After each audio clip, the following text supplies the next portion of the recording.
Hello मेरे genius बच्चों, कैसे हैं आप सभी। तो बच्चों, आज आपके इस विज्ञान की कक्षा में हम शुरू करने वाले हैं हमारा अध्याय नंबर 1, जिसका नाम है पौधों का वर्गीकरण और उनके कार्य, यानी कि plants classification and there works. तो बच्चों, इस अध्याय के अंतर्गत हम पढ़ने वाले हैं हमारे जो पौधे होते हैं वो किस प्रकार से उनका वर्गीकरण किया जाता है। जैसे कि कुछ पौधे आपको रेगिस्तानी इलाकों में मिलेंगे, तो वो कौन से वर्ग में आते हैं, ठीक है, और वो कौन कौन से पौधे होते हैं, उनके शरीर की रचना कैसे की जाती है, ठीक है। इसके अलावा जो पौधे हमारे पहाड़ों पे मिलते हैं, इसके अलावा जो बहुत ही अत्यधिक बर्फीले इलाकों में मिलते हैं, ठीक है, तो वो उनका आहार क्या होता है, यही सारी चीजें आज आप इस कक्षा में पढ़ने वाले हो। तो चलिए बच्चों, आज की इस कक्षा को प्रारंभ करते हैं हमारी एक्सपर्ट के साथ। नमस्कार बच्चों, कैसे हैं हो आप सभी। आशा करती हूँ कि आप सभी बच्चे बहुत ज्यादा स्वस्थ और बहुत ज्यादा मस्ती कर रहे होंगे। तो बच्चों, मैं हूँ आपकी साइंस एजुकेटर और आज से आप और मैं शुरू करने वाले हैं अपनी इस विज्ञान की दुनिया को, साइंस की दुनिया को। तो जब भी हम किसी दुनिया को शुरू करते हैं तो हमें पहला कदम तो लेना ही पड़ता है। और आज हम पहला कदम लेंगे अपने पहले चैप्टर को स्टार्ट कर जिसका नाम है पौधों का वर्गीकरण और उनके कार्य, means plants classification and their work. तो सबसे पहले तो हम क्या करेंगे बच्चों कि आपको ये समझना होगा कि जो आपके प्लांट्स हैं वो डिफरेंट डिफरेंट कैटेगरीज में डिवाइड होते हैं। आप तो सिर्फ उन्हें प्लांट्स कह देते हो, लेकिन फर्दर भी उनका क्लासिफिकेशन होता है। तो पहले तो वो समझेंगे कि एटलीस्ट क्या क्या हमारे पास क्लासिफिकेशन है जो हम इजिली उन्हें अंडरस्टैंड कर सके। उसके बाद हम यहाँ पर ये देखेंगे कि चलिए फाइन, ये तो हमने पता कर लिया कि इनकी क्लासिफिकेशन ये है, लेकिन क्या क्लासिफिकेशन के अकॉर्डिंग उनके काम भी अलग अलग होते हैं या फिर नहीं, हम ये भी समझेंगे। तो चलिए जल्दी से शुरू करते हैं इस इंटरेस्टिंग चैप्टर को। आइए देखते हैं पौधों का वर्गीकरण। पौधों की विभिन्न प्रजातियां होती हैं जो लंबाई, तने के प्रकार एवं टहनियों के क्रम में एक दूसरे से भिन्न होती हैं। इनके आधार पर पौधों को निम्न भागों में वर्गीकृत कर सकते हैं। बच्चों, ये तो सिंपल सी बात होगी, आपने भी अपनी क्लास में देखा होगा कि आपकी क्लास में हर एक बच्चे की हाइट सेम नहीं होगी, बेशक एज आपकी सेम हो। और एज भी कभी कभी 1 साल छोटे 1 साल बड़े वाले बच्चे आपको मिल ही जाते हैं। और हाइट का वेरिएशन तो आप देखते ही हैं। तो जब हम प्लांट्स को क्लासिफाई कर रहे हैं तो यहाँ पर हम सिंपली क्या देख रहे हैं, उनकी लंबाई, उनके तने के प्रकार एवं टहनियों के क्रम को। और फिर हमने पौधों को बांट दिया है इन सारी कैटेगरीज में। सबसे पहले आएंगे आपके वृक्ष, फिर आपकी झाड़ी, फिर शाख और विसर्पी पौधे व बेलें। तो आपके पास टोटल कितनी कैटेगरीज हैं? 4 कैटेगरीज है। इसमें पहले हम सबसे पढ़ेंगे वृक्ष के बारे में, यानी कि ट्रीज के बारे में। अब ट्रीज का मतलब यही है जो आप देखते हैं ना बच्चों, जो बड़े बड़े पेड़ होते हैं, यही आपके वृक्ष हैं। यहाँ पर इन्हें देखते ही हमें क्या क्या दिखता है वो दिखते हैं। जो पौधे लंबे होते हैं तथा जिनके तने मोटे, कठोर व भूरे रंग के होते हैं, वृक्ष कहलाते हैं। इनके तने से अनेक शाखाएं निकलती हैं व फैल जाती हैं, जैसे नीम, बरगद, आम, अमरूद आदि प्रमुख वृक्ष हैं। तो यहाँ पर आपको ये पिक्चर भी दिख रही होगी बच्चों। और जब भी आपने अपने पेड़ की ड्राइंग बनाई होगी तो जो उसका तना है उसे मोटा और ब्राउन कलर कर देते हैं ना आप उसमें, तो यही तो चीज कह रहे हैं वो, कि वो मोटे हैं, उनका भूरा रंग है। और जब आप पेड़ के तनों को टच करते हो तो आपको पता भी है कि वो कठोर भी है। और उनकी जो शाखाएं हैं, कभी पेड़ ऐसा तो बनाते नहीं हो आप उसे फैला हुआ बनाते हो ना। तो वो क्या है आपका, कि वो है आपकी ब्रांचेस, शाखाएं। और यहाँ पर एग्जाम्पल्स देखें तो नीम, बरगद, आम, अमरूद आदि इनके प्रमुख वृक्ष है। फिर हम बात करते हैं झाड़ियों की। झाड़ियों का मतलब क्या है बच्चों? देखिए, जो पेड़ों से छोटे हैं, ठीक है, पौधे जिनके तने कठोर व शाखाएं तने से भूमि के समीप निकली होती हैं, झाड़ियां कहलाती हैं, जैसे नींबू, गुलाब, चाइना रोज, मेहंदी आदि। यानी कि एक तो ये पेड़ के कंपैरिजन में छोटे होंगे, ठीक है, पर यहाँ पर आप देखेंगे कि इनके तने भी कठोर है और शाखाएं तने से, यानी कि भूमि को टच करती हुई शाखाएं होंगी इनकी। पेड़ के लिए तो हमें उछलना पड़ता है, और यहाँ पर ऐसा होगा कि ये हमारे लेवल पर ही होंगे और भूमि को टच भी कर रहे होंगे, इस तरीके से। फिर आपके पास आते हैं आपके शाक, यानी कि हब। शाक हरे व कोमल तने वाले पौधे होते हैं। ये पौधे छोटे होते हैं और एक ऋतु तक ही जीवित रह सकते हैं। घास, धनिया, पुदीना, सरसों आदि सभी शाक है। यहाँ पर आपने देखा कि अभी तक हम मोटे तने, कठोर तने देख रहे थे, अब आपके पास आया है आपके कोमल तने, यानी कि जो आपके हब्स हैं। फिर आप यहाँ पर देख रहे हैं कि छोटे ही होते हैं और एक पर्टिकुलर टाइम पीरियड के लिए होंगे और उसके बाद ये अपने आप ही मुरझा जाएंगे। और यहाँ पर हमारे पास एग्जांपल्स क्या है? धनिया, पुदीना और सरसों आदि।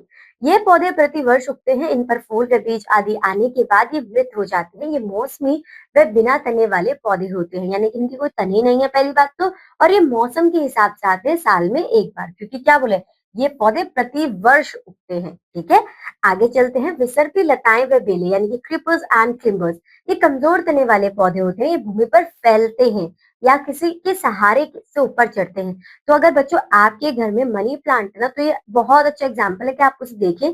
मनी प्लांट है ना, कभी भी ऊपर की तरफ ग्रोथ नहीं कर सकता है, वो नीचे की तरफ जाता है। और अगर आपको उसको सीधा खड़ा करना है तो लकड़ी डालनी पड़ती है, फिर उसके तरफ चारों तरफ घुमाना पड़ता है, तब जाके उसके सहारे से ऊपर उठता है। तो ये आपकी क्या है, इसे आप कहेंगे अपनी विसर्पी लताएं व बेलें। अब यहाँ पर हम क्या देखेंगे कि लौकी की बेल एक सामान्य लता है। मनी प्लांट, अंगूर की बेल सामान्य बेल है। ये एक ही मौसम तक जीवित रहते हैं, परंतु अंगूर की बेल, मनी प्लांट कई वर्षों तक जीवित रह सकते हैं। तो आपने देखा होगा कि आपको मनी प्लांट को बार बार हटाने की जरूरत नहीं पड़ती, एक बार आप घर में लेके आए हो फिर वो चलते ही रहते हैं। लेकिन हम बात करें दूसरे उनकी, तो वो एक पर्टिकुलर टाइम पीरियड तक होते हैं। जैसे कि लौकी हो गया आपका, एक पर्टिकुलर टाइम पीरियड तक ही होगा, फिर उसके बाद हट जाएगा। ठीक है, आगे चलते हैं और अब बात करते हैं पुष्पीय पौधे, यानी कि उन पौधों की जिनके ऊपर फूल आते हैं। ठीक है, हमारे चारों ओर उगने वाले अधिकांश पौधे पुष्पीय पौधे होते हैं। ये पुष्पों, फलों और बीजों का वहन करते हैं। आप सोच के देखिए, जब फूल आता है, फूल के अंदर से फिर क्या आता है, फल आता है, और फिर उसी से आपका क्या आ रहा है, उसी से आपका फर्दर बीज आ रहा है। इसका अर्थ है इसके विभिन्न भाग होते हैं। पौधे के दो भाग होते हैं।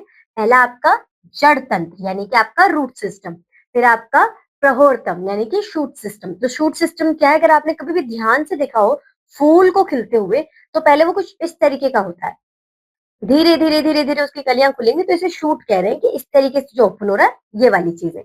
आगे चलते हैं। पौधों का भूमिगत भाग जड़ तंत्र कहलाता है और भूमि के ऊपर का भाग प्रहोर तंत्र कहलाता है। यानी कि आपका एक पौधा है,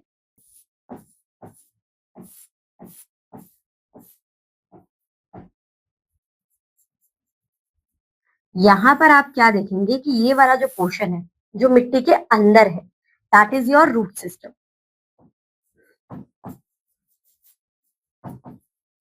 और जो आपका ये वाला पोर्शन है, जो मिट्टी के ऊपर है, that is your shoot system. ठीक है, अब हम बात करते हैं जड़ तंत्र की। जड़ पौधे का वह भाग है जो मिट्टी के नीचे वृद्धि करता है। वह पौधे को ऊपर व सीधा खड़ा रखता है।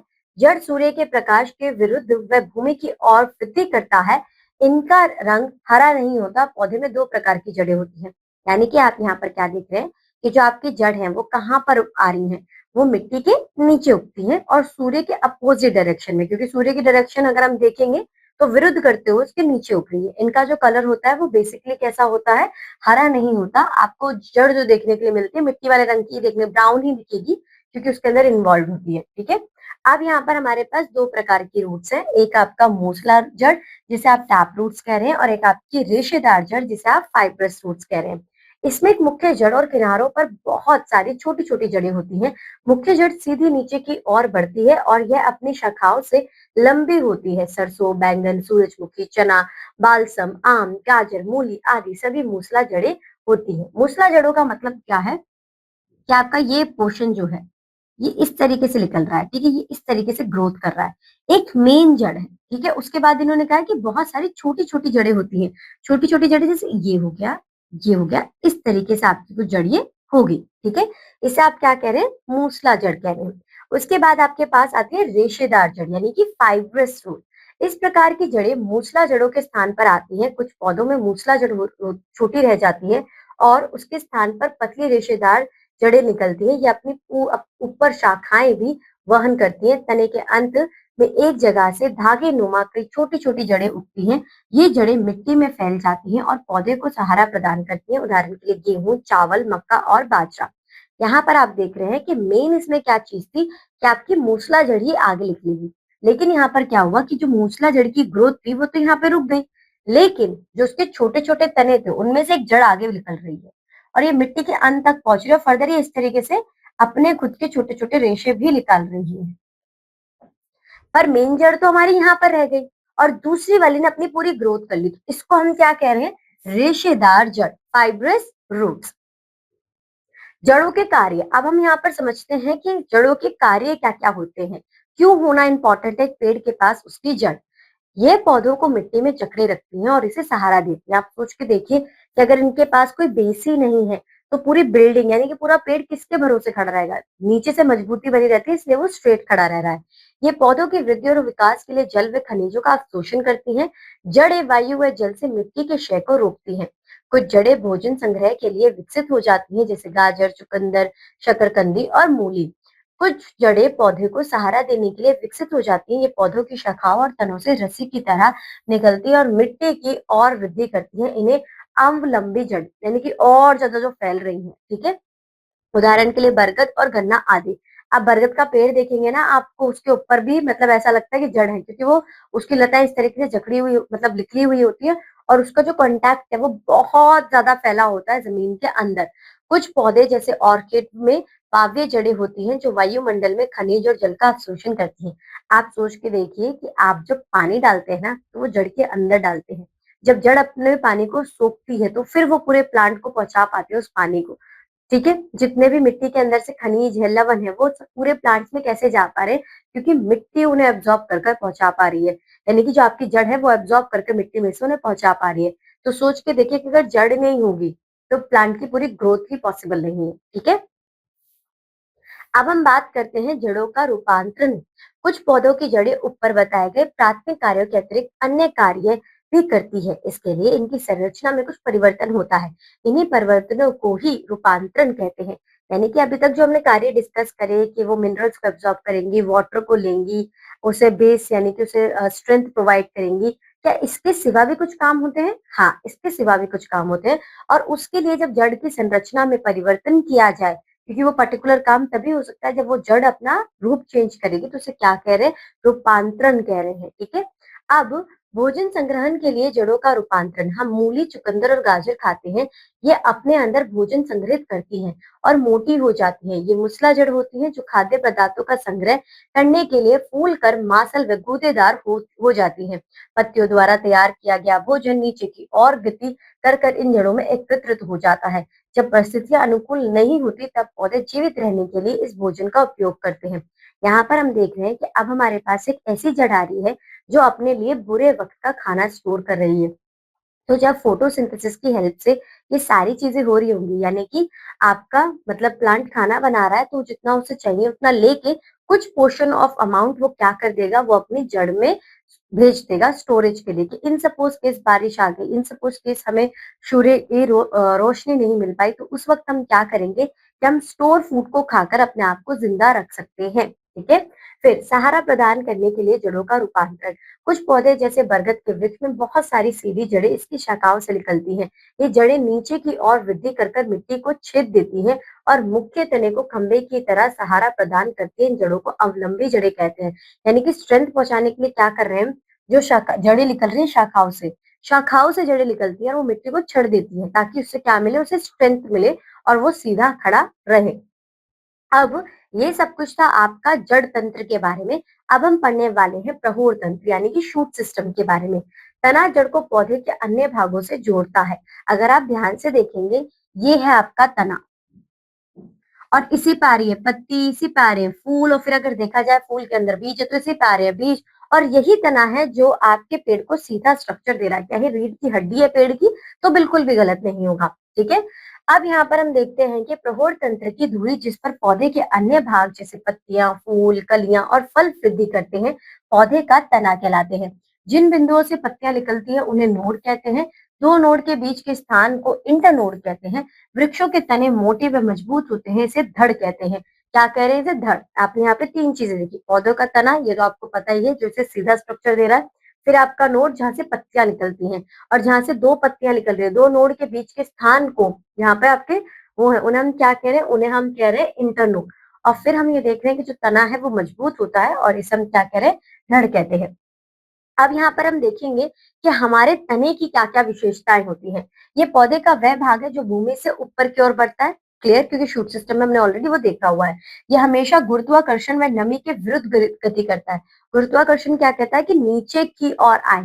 ठीक है। लेकिन ये क्या जा रहा है? ये ऊपर की ओर जा रहा है। कोई भी बॉल अगर आप ऊपर फेंकेंगे तो वो नीचे आएगी ना। तो ये आपका गुरुत्वाकर्षण बल है। लेकिन यहाँ पर क्या हो रहा है? इसके अपोजिट ये अपने आप की ग्रोथ कर रहा है। उसके बाद ये जल से दूर प्रकाश की ओर गति करता है। आलू, कचालू, प्याज, जिमीकंद और अदरक भूमि के अंदर वृद्धि करते हैं। ये ऐसे हमारे प्लांट्स हैं, ऐसे हमारे वो हैं सब्जियां जो कहाँ उग रही हैं, मिट्टी के अंदर उग रही हैं। पत्तियां तने के साथ एक कोन बनाती हैं, इस कोन को एक्सिल कहते हैं। कलियां जिन्हें एक्सिलरी कलियां कहते हैं, एक्सिल में उपस्थित होती हैं। यानी कि जब आपके पत्तियां तने के साथ एक कोन बनाएगी तो उस कोन को क्या कहेंगे? एक्सिल कोन कहेंगे। और जब इस एक्सिल कोन से कलियां निकलेंगी तो इसे एक्सिलरी कलियां कहेंगे। अब हम यहाँ पर देख लेते हैं कि तने के हमारे पास कौन कौन से कार्य हैं। पत्तियां, फूल और फल तने पर वृद्धि करते हैं। तने पर पत्तियां इस प्रकार लगी होती हैं जिससे कि वे अधिक से अधिक सूर्य का प्रकाश ग्रहण कर सके। तो आप सोच के देखिए कि जितना भी प्रकाश ग्रहण किया जा रहा है वो तने की हेल्प से ही किया जा रहा है।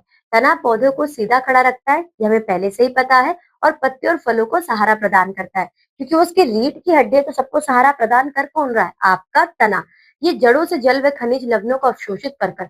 अब ये तना सीधा है और हर एक पार्ट जो प्लांट का है वो उससे कनेक्ट है। तो फिर यहाँ पर क्या हो रहा है बच्चों की हर एक चीज, यानी कि अगर आपका वाटर आएगा, आपके मिनरल्स आएंगे, तो इन सारी चीजों को डिफरेंट डिफरेंट पार्ट्स में पहुंचाने का काम कौन कर रहा है? आपका तना। जो तना हरे रंग का होता है वह प्रकाश संश्लेषण क्रिया के द्वारा भोजन निर्माण भी करता है।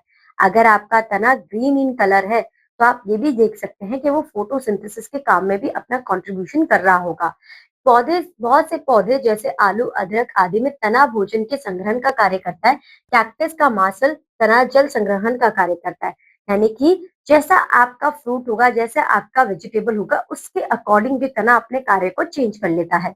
तने का रूपांतरण, अब यहाँ पर हम देखेंगे मॉडिफिकेशन ऑफ स्टेम। जैसे कि हमने जड़ का देखा था कि कुछ पर्टिकुलर कार्य करने के लिए ये भी अपने आप को चेंज करेंगे, ठीक है। जैसे कि जड़ों की भांति तना भी बहुत से अन्य कार्य करने के लिए रूपांतरण होता है, जो निम्न है। सहारा प्रदान करने के लिए तने का रूपांतरण। लौकी, अंगूर, ककड़ी आदि के तने कमजोर होते हैं। इनके तने तारनुमा पतली, अगर आपने अपने घर में मनी प्लांट देखा होगा ना, तो आपने देखा होगा कि उसकी जो वो है तना, वो किस तरीके से तारा, ये तार नुमा होता है, पतली संरचना वाले होते हैं। ये तने के रूप में विकसित हो जाते हैं, जिन्हें स्तंभ प्रतान कहते हैं। जैसे ही स्तंभ प्रतान वस्तु के संपर्क में आते हैं तो एक कुंडली, यानी कि गोल गोल घूम जाएंगे, कुंडलित होकर उससे लिपट जाते हैं। इस प्रकार ये तने पौधे को ऊपर चढ़ाने में सहायता प्रदान करता है। खाद्य संग्रहण के लिए तने का रूपांतरण। खाद्य संग्रहण यानी कि फूड स्टोर करने के लिए, जैसे कि आपने कपास में देखा था और ये आलू में देखा था, क्योंकि इनकी ग्रोथ कहाँ पर हो रही थी? मिट्टी के नीचे। कपास में तो वाटर स्टोरेज के लिए, यहाँ पर वो सॉरी प्रैक्टिस में आपके वाटर स्टोरेज के लिए, और यहाँ पर फूड स्टोरेज के लिए आपका आलू हो गया, ये सब चीजें। कुछ पौधे के तने भूमिगत होते हैं, वे खाद्य पदार्थों का संग्रहण करते हैं। उदाहरण अदरक एक रूपांतरित तना है, ये पत्तियों के द्वारा बनाए गए भोजन को संग्रहित करता है। आलू भी भूमिगत तना है, इसमें आंखें होती हैं जो वास्तव में कली है। प्याज भी भूमिगत तना है जो भोजन संग्रहण करता है। यानी कि सिंपल सी आप बात यहाँ पर ये समझेंगे कि जितने भी पौधे आपके मिट्टी के अंदर उग रहे हैं, उनका जो तना है वो क्या कर रहा है? फूड स्टोरेज का काम कर रहा है। तो उसने ये चेंज किया है, ठीक है। आगे चलते हैं, तनों का कांटों में रूपांतरण। कुछ पौधे के तने कांटों के रूप में विकसित हो जाते हैं। पत्तियों द्वारा जल के क्षय को रोकने के लिए कांटों में रूपांतरित हो जाते हैं। उदाहरण के लिए कैक्टस का तना जल को भी संग्रहित करता है। यानी कि आप ये देख रहे हैं जो कांटे आ रहे हैं वो आ क्यों रहे हैं? कि वाटर को स्टोर कर सके, क्योंकि जो आपका कैक्टस प्लांट है बच्चों, वो कहाँ का है? वो रेगिस्तान में उगता है। रेगिस्तान में पानी की कमी है, तो लिमिटेड वाटर में वो अपनी ग्रोथ को कंप्लीट कर पाए, इसलिए इस तरीके से उसका तना जो है वो रूपांतरण करता है। अब यहाँ पर हम बात करेंगे लीव्स की, यानी कि पत्तियों की। यहाँ पर हम देख रहे हैं कि पत्तियां पौधे के तने से निकलती हैं और विभिन्न आकार व आकृति की होती हैं। एक प्रारूपिक पत्ती के निम्न भाग होते हैं, यानी कि जो आपकी पत्ती है, यानी कि लीव है, उसके डिफरेंट डिफरेंट पार्ट्स है हमारे पास। क्या? सबसे पहले हम बात करते हैं पेटियोल की। यहाँ पर आप देख रहे हैं पेटियोल को हम हिंदी में क्या कहते हैं? पर्णवृत्त। तो यहाँ पर आपका पेटियोल कहाँ पर है? ये जिससे जिस पोर्शन से तने से कनेक्ट होगा, तो ये आपका पेटियोल है। पत्ती तने से एक पतली छोटी डंठल से जुड़ी होती है, जिसे पर्णवृत्त यानी कि पेटियोल कहते हैं। अब यहाँ पर हम बात करते हैं लेमिना की, यानी कि पंडफलक। तो आपका पंडफलक कहाँ पर दिख रहा है? कि ये जो है आपकी ये लाइंस होती हैं जो पत्तियों में, ये क्या होती है? आपकी लेमिना होती है, ठीक है। पत्ती का पतला, चपटा और फैला हुआ भाग जहाँ पर प्रकाश संश्लेषण की क्रिया होती है, पंडफलक कहलाता है। फिर हम बात करेंगे मिड रिब की। तो मिड रिब क्या हुआ है बच्चा आपकी? कि इसके बीच में से जो लाइन निकलती है, जहां से आपकी जो डिफरेंट डिफरेंट लेमिनास आती हैं, जो आपका पेटियोल है, वहां से स्ट्रेट लाइन जाती है ना, तो वो आपका क्या है? वो है आपका मिड रिब। पत्ते के मध्य भाग में स्थित विभाजन रेखा जो नली की बनी होती है मध्य शिरा कहलाती है। फिर हम बात करेंगे शिरा और शिरा विन्यास की, यानी कि वेन्स एंड वेनलेट्स। तो यहाँ पर आप देखिए, ये है आपकी शिरा, ठीक है। तो यहाँ पर आप क्या देखेंगे, मध्य शिरा से पतली पतली शिराएं शाखित होती हैं जो पुनः विभाजित होकर शिराओं का एक जाल बनाती हैं। ये शिरा व शिरा विन्यास जल व खनिज लवणों को पर्ण फलक तक ले जाती हैं। यानी कि कहाँ तक ले जा रही है, कि ये जो है आपकी शिरा कंटिन्यूस करते करते कहाँ तक लेके जा रही है, पर्ण फलक लेमिना तक लेके जा रही है, ठीक है। जहाँ भोजन तैयार होता है, ये तैयार भोजन को भी पौधे के विभिन्न भागों तक पहुंचाती है। यानी कि जो वेन्स है, पहले तो भोजन तैयार कराने के काम को कर रही है, और जब एक बार भोजन तैयार हो रहा है तो उसे ट्रांसपोर्ट कराने का काम भी कर रही है। पत्तियों की आकृतियां, शेप्स ऑफ लीव्स, भिन्न भिन्न पौधे की पत्तियां आकार व आकृति में भिन्न भिन्न होती हैं। पत्तियों में शिराओं की व्यवस्था को शिरा विन्यास कहते हैं। ये पूरी पत्ती पर फैली होती है। शिरा विन्यास दो प्रकार की होती है। यानी कि अब एक चीज समझे कि जो आपका पौधे हैं, आपके प्लांट्स हैं या आपके पेड़ हैं, इन सब की पत्तियां अलग अलग होती हैं, और उनके ऊपर जो उनका शिरा है, यानी कि जो उनकी वेन्स हैं, वो भी डिफरेंट डिफरेंट होंगी, वेनलेट्स भी डिफरेंट होंगी। तो दो प्रकार के हमारे पास यहाँ पर क्या है, शिरा विन्यास है। जालिका शिरा विन्यास, जब मध्य शिरा से अनेक छोटी छोटी शिराएं निकलकर एक जालीनुमा संरचना बनाती हैं, तो इसे जालिका शिरा विन्यास कहते हैं। यहाँ पर आप देखेंगे कैसे बना रही है, जालीनुमा विन्यास बना रही है। तो ये हो जाएगा आपका क्या, रेटिकुलेट वेनिनेशन। फिर आपके पास आते हैं समांतर शिरा विन्यास, पैरेलल वेरिएशन। इस प्रकार के शिरा विन्यास में मध्य शिरा के समांतर कई छोटी छोटी शिराएं निकलती हैं। पत्तियों के पन फलक के आधार पर पत्तियां दो प्रकार की होती हैं, सरल पत्ती और संयुक्त पत्ती। यानी कि आप यहाँ पर देख रहे हैं कि जो उनका लेमिना है वो डिसाइड कर रहा है कि पत्ती कितने प्रकार की होगी। तो दो प्रकार की है, एक तो आपकी सरल पत्ती है और एक आपकी संयुक्त पत्ती है। तो जब हम बात करते हैं सरल पत्ती की, तो इसका पन फलक अभिभाजित होता है, और यहाँ पर आप देखेंगे कि इसका पनफलक खंडों में विभाजित होता है, ठीक है। इसके लिए आप क्या करेंगे कि आप एक पिक्चर देखेंगे ना बच्चों, तो आपको बहुत इजीली ये चीज समझ में आ जाएगी। एक मिनट। अब यहाँ पर आप क्या देखेंगे बच्चों, कि पत्ती पर्ण वृत्त द्वारा सीधे तने से जुड़ी होती है। उदाहरण आम, पीपल, केला, अमरूद आदि। अगर आप इनके पौधों की पत्तियां देखेंगे तो आप यहाँ पर क्या नोटिस करेंगे कि सीधी सीधी लाइंस बनी हुई हैं, और वो किससे जाके मिली हुई है, पनवृत्त द्वारा सीधे तने से जुड़ी हुई है, ठीक है। पनवृत्त अगर आप भूल गए हैं क्या है, तो यहाँ पर आप देख सकते हैं ये पार्ट जिसे हम पेक्योल कह रहे थे, ये आपका पनवृत्त है। अब यहाँ पर जब संयुक्त पत्ती आती है तो पन फलक में एक डंडी होती है जिसे रेचिस कहते हैं। उदाहरण गुलाब, नीम, धनिया आदि। तो यहाँ पर आपको, आप धनिया का पत्ता तो आपने सबने ही देखा होगा क्योंकि सब्जियों में डलता है वो, तो वहां पर आपने देखा होगा कि उसके किस तरीके से लीव्स में स्ट्रक्चर्स होते हैं। तो इससे आप इजिली समझ सकते हैं। फिर चलते हैं पत्तियों की व्यवस्था, अरेंजमेंट ऑफ लीव्स। तने का वह स्थान जहां से टहनियां या पत्तियां जुड़ी होती हैं गांठ कहलाती हैं। तो तने में जहां पर पत्तियां और आपकी टहनियां एक दूसरे से ज्वाइंट होंगे, उस पार्ट को हम क्या कहेंगे, गांठ कहेंगे। दो गांठों के बीच के स्थान को मध्य गांठ कहते हैं। यानी कि आप क्या देखेंगे कि अगर दो गांठें हैं, उनका जो मीडियम पॉइंट है वो क्या हो जाएगा, वो आपका हो जाएगा मध्य गांठ। भिन्न भिन्न पौधों में पत्तियों की व्यवस्था भिन्न भिन्न होती है। सबसे पहले आपकी वैकल्पिक व्यवस्था, यदि गांठ से मात्र एक ही पत्ती जुड़ी होती है तो उसे वैकल्पिक व्यवस्था कहते हैं। यानी कि अगर एक ही आपका लीफ निकल रहा है उस गांठ से, तो वो क्या बन जाएगा, वो आपका बन जाएगा वैकल्पिक व्यवस्था। फिर आती है विपरीत व्यवस्था। यदि एक गांठ से दो पत्तियां जुड़ी होती हैं तो उसे विपरीत व्यवस्था कहते हैं, और जब एक गांठ से दो पत्तियां निकली होंगी तो वो क्या बन जाएगा, विपरीत। फिर आपके पास आती है सर्पिल व्यवस्था। यदि एक गांठ से बहुत सारी पत्तियां जुड़ी होती है तो उसे सर्पिल व्यवस्था कहते हैं। एक है तो आपकी बन जाएगी वैकल्पिक, दो हैं तो आपकी बन जाएगी विपरीत, और अगर बहुत सारी हैं तो बन जाएगी सर्पिल व्यवस्था, ठीक है। आगे चलते हैं और अब देखते हैं कि पत्ती के क्या कार्य हैं। अगर नॉर्मल बेसिस पे कहूं तो जो जितना भी वायु का अंदर आना, बाहर जाना, फोटोसिंथेसिस, ये सारी चीजें कैसे हो रही हैं, ये सारे के सारे कार्य आपकी पत्ती कर रही है। पत्तियों के निम्नलिखित कार्य हैं। पत्तियों का प्रमुख कार्य प्रकाश संश्लेषण द्वारा भोजन का निर्माण करना है। पत्तियों में हरे रंग का वर्णक क्लोरोफिल पाया जाता है जो प्रकाश का अवशोषण करता है। पत्तियों सूर्य के प्रकाश की उपस्थिति में कार्बन डाइऑक्साइड, जल और क्लोरोफिल की सहायता से ग्लूकोज के रूप में भोजन का निर्माण करती है। यहाँ पर आप क्या देख रहे हैं कि पत्तियों के अंदर क्लोरोफिल पाया जाता है, और जब तक क्लोरोफिल नहीं होगा तब तक भोजन बनेगा नहीं, क्योंकि एक बहुत इंपॉर्टेंट कॉम्पोनेंट है फोटोसिंथेसिस का। तो आपके पास कार्बन डाइऑक्साइड है, आपके पास क्लोरोफिल है, आपके पास जल है, तो अब आप क्या करेंगे कि सूर्य की प्रेजेंस में आप अपने ग्लूकोज को फॉर्म कर लेंगे। तो ये सारा कार्य कौन कर रहा है? सारा कार्य आपकी पत्तियां कर रही हैं। पत्तियां गैसों का आदान प्रदान करती हैं। पत्तियों पर सूक्ष्म छिद्र पाए जाते हैं जो पर्णरंध्र कहलाते हैं, यानी कि आपके स्टोमेटा है। जैसा कि मैंने कहा, वायु का अंदर आना, वायु का बाहर जाना कौन कर रहा है?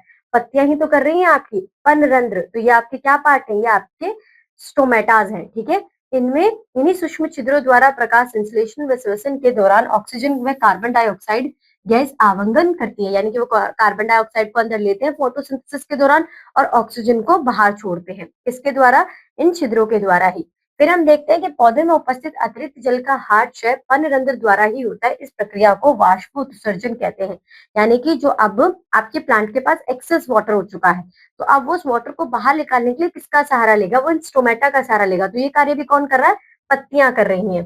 प्याज की मांसल पत्ती या शल्क अपने अंदर भोजन व जल का संग्रहण करती है। मरुस्थलीय पौधों की मांसल पत्ती हमेशा अपने में कुछ जल व भोजन संग्रहित करके रखती है, और ये फूड स्टोरेज का काम भी कर रही है कि अगर इन सपोज केस कभी फोटोसिंथेसिस कंप्लीट नहीं हो पाया, तो ये भी खाने में, यानी कि अपने स्टोर फूड से अपने जीवन को कुछ दिन आगे बढ़ा लेंगे। कुछ पौधों की पत्तियों से कलियां उत्पन्न होती हैं जो वृद्धि कर नया पौधा बनाती हैं। ऐसी पत्तियां बेगोनियाई व बायरोफाइलम में पाई जाती हैं। तो आप यहाँ पर जब बड़ी क्लासेस में जाएंगे तो आपको ये भी पता चलेगा कि पत्तियों द्वारा भी एक नया पौधा बन सकता है। तो अगर उसके एग्जाम्पल की बात करें तो वो कौन है? बायरोफाइलम है, ठीक है।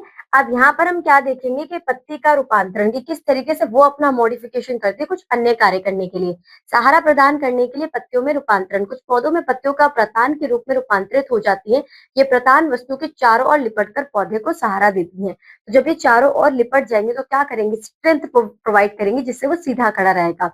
पत्तियों का कांटों के रूप में रूपांतरण। कैक्टस में पत्तियां कांटों के रूप में रूपांतरित हो जाती हैं, जल के हार्श को कम करती हैं। ये चढ़ने वाले पशुओं से भी पौधों की रक्षा करती है, क्योंकि कांटे लगे होंगे तो कौन ही खाएगा उन्हें, ठीक है।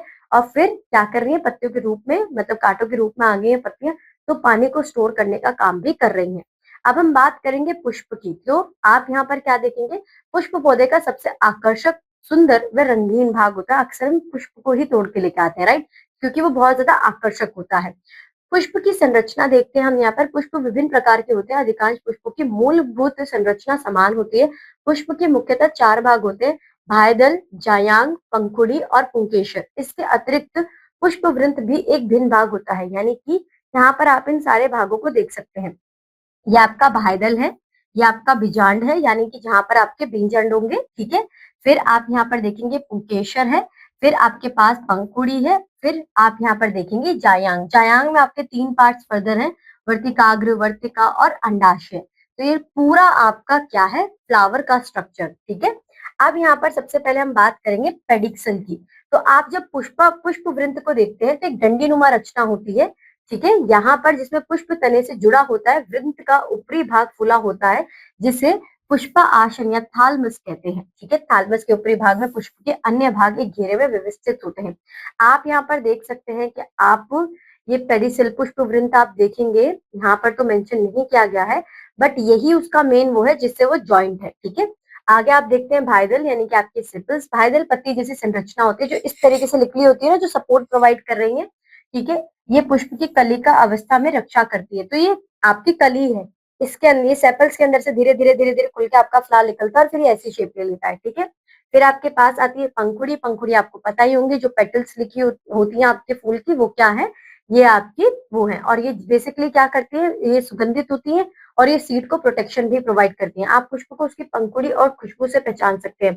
फिर हम बात करते हैं स्टेमन, यानी कि पुंकेसर की। अगर हम पंखुड़ियों को हटा देते तो हमें पुंकेसर दिखाई देगा। पुष्प के केंद्र की ओर अनेक लंबे फूले हुए सिरों वाली वृंत उपस्थित होती है, जिसे पुंकेसर कहलाते हैं। प्रत्येक पुंकेसर में पतली पतली हरी डंडी होती है, जिसे पंततु कहते हैं। इसके शीर्ष पर एक थैलीनुमा संरचना होती है, जिसे पराग कोश कहते हैं। तो यहाँ पर आप देखेंगे कि यही मेन पार्ट है। जब फर्दर पॉलिनेशन होगी ना आपकी फ्लावर की, तो किसके थ्रू होगी? ये स्टेमन के थ्रू ही होगी, और जो इतने सारे पार्ट इसमें बताए गए वो हर एक पार्ट इसमें यूज किया जाएगा। अब हम बात करते हैं जायांग की, यानी कि पिस्टल की और कार्पल की। पुष्प के केंद्र में एक फ्लास्क नुमा संरचना होती है, जिसे जायांग कहते हैं। पुष्प का मादा अंग होता है। जो स्टेमन है वो क्या है? वो नर अंग है, और जो आपका पिस्टल है वो क्या है? वो मादा अंग है। ये 3 भागों में विभाजित होता है: वतिकाग्र, वर्तिका और अंडाशय। जायांग का सबसे ऊपरी भाग जो है वो वतिकाग्र है। उसके बाद ये पराग कोश में से आए गए पराग कणों को पकड़ लेता है। लंबे धागे नुमा संरचना जो वर्तिकार्ग को अंडाशय से जोड़ती है वर्तिका कहलाती है। यानी कि आप सिंपल क्या देख रहे हैं, ये आपका वर्तिकार्ग है। यहाँ पर कोई भी अगर बीज आएगा तो यहाँ पर आ जाएगा और ये सीधी नली के द्वारा अंडाशय की तरफ जाएगा। तो जो सीधी नली है, जैसे पाइप आप कहें, ट्यूब आप कहें, तो ये क्या है आपकी वर्तिका। और जहां पर ये जा रही है वो क्या है आपका अंडाशय, जहां पर अंडे होते हैं और फर्दर पॉलिनेशन हो सकती है। ठीक है, अंडाशय में अंडे की भांति संरचनाएं होती हैं जिन्हें बीजांड कहते हैं। फिर आप बात करते हैं परागन की। परागन मीन्स पॉलिनेशन, कि किस तरीके से आप स्टेमेन और पिस्टल के थ्रू पॉलिनेशन को कंप्लीट कराते हैं। तो परागन परागक कोश से वर्तिकार्ग पर आ जाते हैं। ये स्थानांतरण कीटों के द्वारा होता है। कीट पुष्पों की ओर आकर्षित होते हैं और मधु रस एकत्र करने आते हैं। जब कीट मधु रस एकत्र करने के लिए पुष्प पर बैठते हैं तो उनके शरीर पर क्या होता है कि जो बीज है वो चिपक जाते हैं।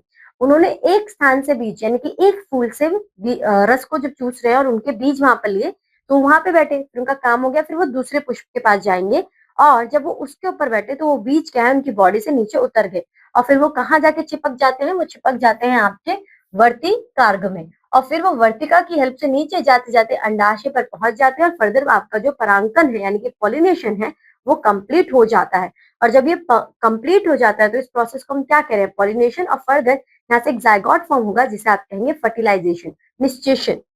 यह प्रक्रिया वायु, जल या कीटों द्वारा होती है। परागकण वर्तिकाग्र पर पहुंचकर पराग नलिका विकसित करते हैं जो विकसित होती है और वर्तिका में जाकर अंत में अंडकोश में पहुंच जाती है। यह प्रक्रिया निश्चेषण कहलाती है।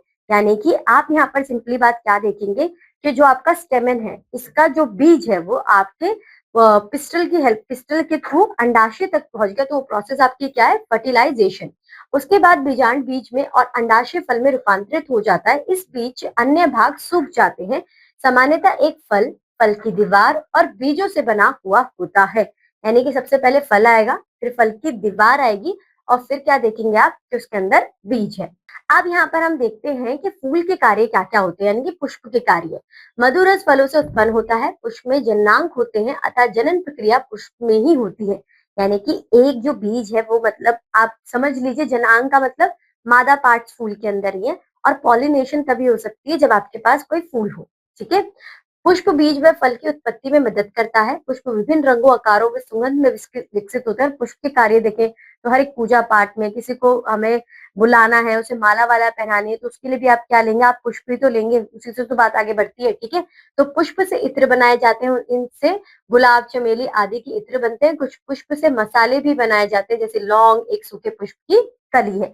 तो आप यहाँ पर क्या देख रहे हैं, आपके मसाले हो गए, आपके फंक्शंस हो गए, आपके फेस्टिवल्स हो गए, ठीक है, और आपके इत्र हो गए। ये सारी चीजें किससे बनाई जा रही है, पुष्प से ही तो बनाई जा रही है। अब यहाँ पर बात हम करते हैं बीज की, कि बीज का अब यहाँ पर क्या रोल है। सभी बीजों के अंदर एक शिशु पौधा नवोद्भिद होता है जिसमें पत्तियां, तना व जड़ें होती हैं। वे अनुकूल परिस्थितियों की प्रतीक्षा करती हैं और विकसित हो जाती हैं।